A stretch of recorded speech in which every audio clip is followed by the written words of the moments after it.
In the fourth shloka of Bhagavad Gita's first chapter, Duryodhan continues to address Dronacharya, his teacher, expressing the names of some prominent warriors on both sides of the battlefield.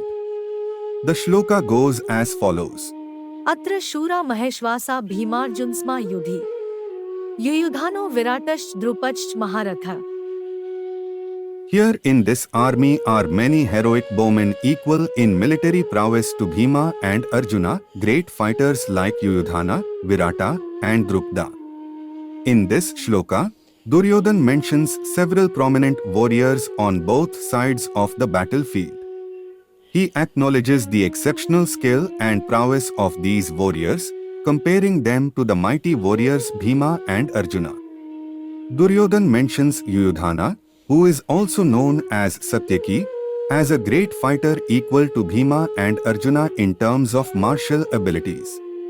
He also names Virata and Drupda, both renowned kings and skilled warriors, highlighting their strength and valor.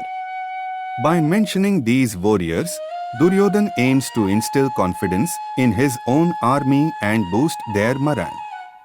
He seeks to showcase the formidable nature of the Kaurava forces, hoping to create an impression that they can withstand the challenge posed by the Pandavas.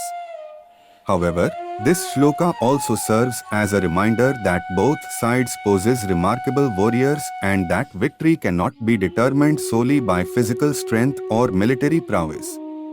The Bhagavad Gita, in subsequent chapters, delves deeper into the spiritual and philosophical dimensions that influence the outcome of battles and life's challenges.